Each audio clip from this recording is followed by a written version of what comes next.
you feel confident now to take on a guy like Lomachenko in the wake of your performance tonight? If they ready to put it on pay-per-view, let's do it. If not, no. It's got to be pay-per-view. Yes, it's got to be pay-per-view.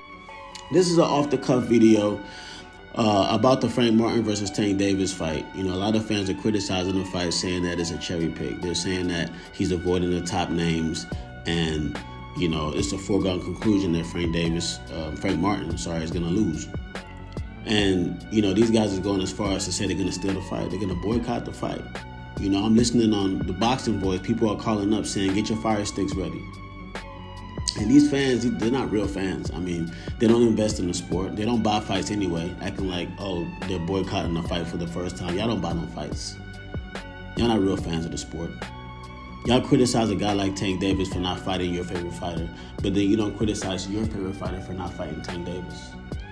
You think that your favorite fighter is fighting everybody. Look at who your favorite fighter is fighting. They're fighting guys within their stable. They're fighting guys within their promotional company. If you haven't noticed by now. And then you got other fighters that are controlled by smaller promotional companies that have to link with a major promotional company, i.e. a Top Rank, a Golden Boy, or a PBC, or a Matchroom. But you have the underlying promotional companies that have to link with these guys. But when they link with these guys, that's typically who they rock with. You know, but they can float around. But these are smaller names. You have a guy like De Los Santos that can float around.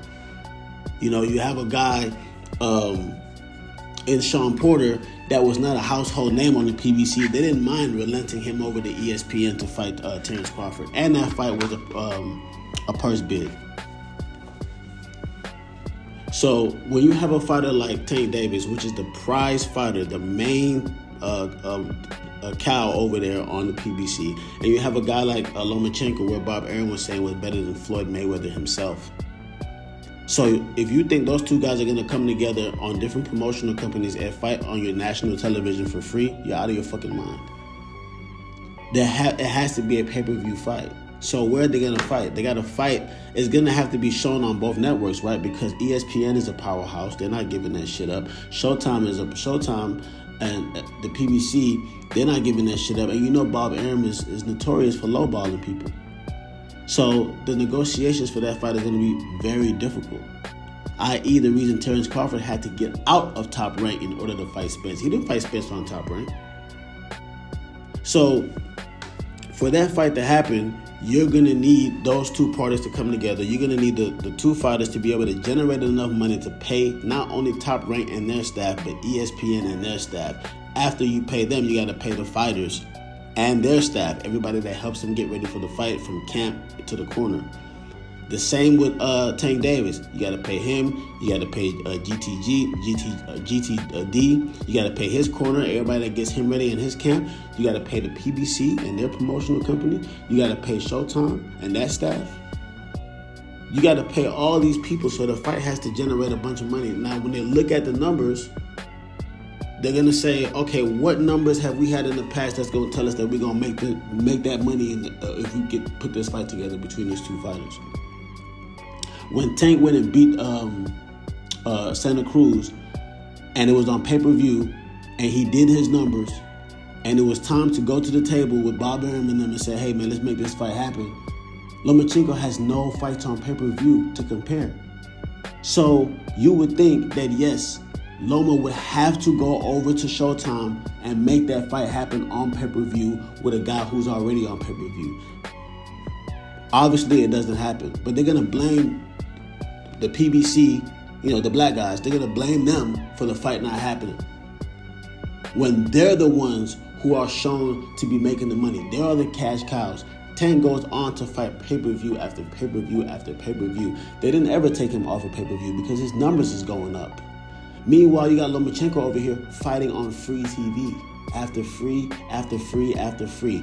Don't you think in your right mind that he would have to cross over to make that fight happen? No. They want to put the burden on the black guys to go over there and short themselves out of millions of dollars, relent themselves to Bob Arum because he's supposed to be Who? What? And take pennies, take crumbs to fight him to please you because you don't want to see the black guy get the lion's share, right? Is it a racist thing? But the thing is, no, it's not a racist thing because you got black fans calling in saying that Tank is a duck as well. So I don't think it's racist. I think it's just a lack of education. Y'all don't have a business mind. Y'all not looking at it from a boss standpoint because boxing is not like your average sport to where, oh man, we should have to worry about the business. Yes, you do. Why? Because this is not basketball or football where there's a season. You come in and you know who's fighting who and when. No, this is a sport that's driven by the fans directly. There's not a lot of promotion for boxing because they can't control it like that. They can't control the shit that these fighters say. Right? So there's not a lot of promotion. There's not a lot of sponsorships. These guys got to get it out the mud. They got to get it from us buying the fight.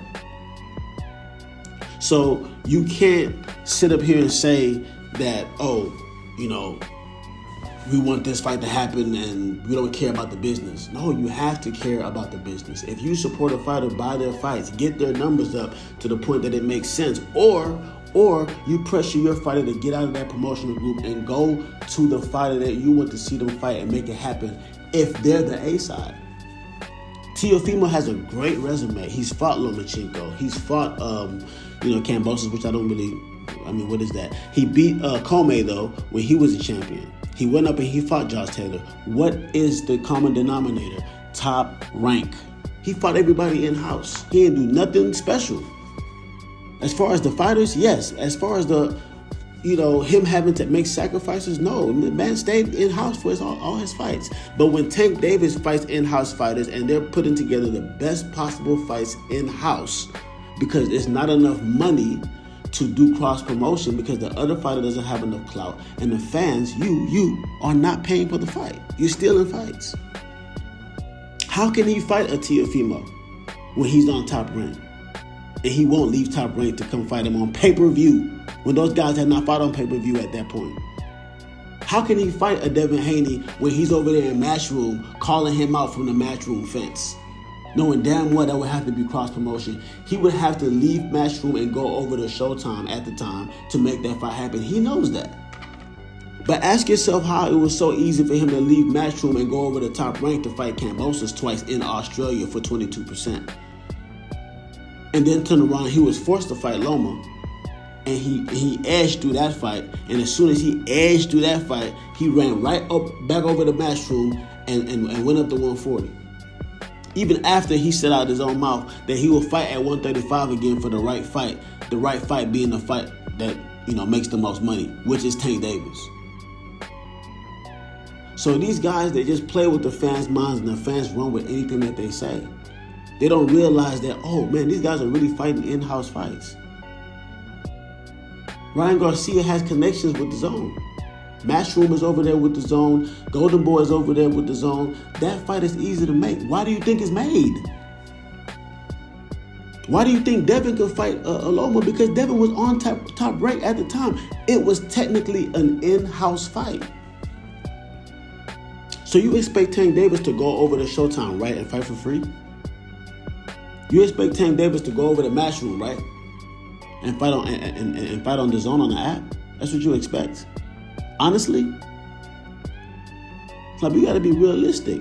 When he fought Rolly, it was because there is nobody. Yes, he could have fought Frank Martin at that time, but who is Frank Martin as far as building his name? Who was the person who was actually out on the cameras, making the interviews, causing the scene? It was Rolly building up his name to make that fight happen.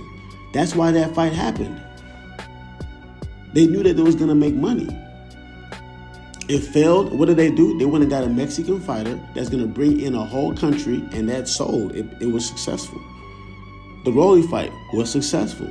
They knew that Ryan Garcia, if they're going to fight a guy who it has to be cross promotion, he has to be able to, we have to see the numbers and see how it can generate us enough money to pay all the parties.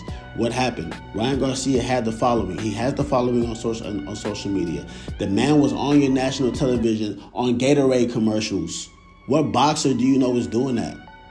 So they knew, based on his exposure, he's going to generate the money that we can to keep the business going. Because if there's no business, y'all don't want to worry about the business, but if there's no business, there's no boxing. So when they made that fight happen, what was the results? 1 million pay-per-view buys. How can you argue at that point? At that point, it's safe to say that these guys know what the fuck they're doing, right or wrong. So when you have a Lomachenko is supposed to keep winning on his side, build his name up to the point where now when we do cross promotion, it can make sense. If Lomachenko was to beat Tio like he was supposed to, if he was to beat Devin, who was going to be clamoring for that fight as a mandatory, he had the real WBC because of the whole skip over thing when they made the super champion. He was going to be fighting Devin, but I'm sure they probably would have overrode that for him to fight Tank if he would have beat Tio. Right? But when Tio wins, what does Tio do? He denies at Devin Haney and wants to go fight at Kambosos and gets his ass whooped. But these are the guys that you say they're warriors, they'll fight anybody. No, man, they're fighting who the promoter puts in front of them. And if they don't want to fight that person, the promoter is going to put together a fight that's going to make sense. So they knew that, Kambosos and them, they were going to take the bare minimum, whatever they could get to get that fight. That made that fight affordable because they were willing to bend. Just like Devin Haney was willing to bend. But you cannot expect a Tank Davis to bend when his pay-per-view numbers have been doing nothing but go up. Who is he bending for? Pause. You know what I mean? So it's like, we have to be realistic. Now, Tank Davis is fighting Frank Martin. Frank Martin is the best possible opponent. It cannot be De Los Santos. De Los Santos, had he beaten Shakur, he would have been fighting Tank right now, but he lost. It can't be Rayo because Rayo lost to De Los Santos that lost to Shakur, and he didn't even make it half the fight. So how can he fight him? It cannot be Shakur. Why? Because Shakur is still on top rank. He will have to get out of his contract. After his next fight, he'll be out of his contract. If he wants to fight Tank, he would go over to where Tank is as a free agent and make that fight happen. But if Loma beats Kambosos in deciding fashion, I guarantee you he's going to re-up with Top Rank and fight Loma. That's what's going to happen. But are y'all going to call a Shakur a duck then? So if Tank Davis beats Frank Martin and Shakur reads up with Top Rank, I would expect him to fight.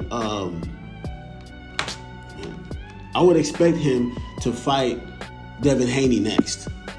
Given that Devin Haney and Ryan Garcia do the numbers that they're supposed to. If Ryan Garcia and Devin Haney don't do the right numbers, then Devin Haney has to come over to PBC or to Amazon Prime to make that fight happen because he's obviously not big enough for cross promotion. And if he doesn't do that, then he's a duck. But then if he stays at Matchroom and continues to call out Tank Davis and throw out all kinds of outrageous numbers and Tank Davis and them don't take it, y'all going to say, oh, he's a duck. Because y'all don't understand business. Y'all getting fooled by these manipulators. So, I don't know. That's my odd take, man. It just feels like these guys need education. They need to understand business. They're clamoring about fights that cannot possibly happen right now. Frank Davis is the best possible opponent for Tank Davis right now. The only thing other than that is to go up to 140 and fight Matias. Right? So all the complaining should stop. This is a great fight. Stop being a motherfucking hater and buy the fight. You guys steal fights anyway. If y'all was to get the fight that y'all winning right now, y'all is gonna steal that shit too anyway. So let's stop the cat. That's my odd take.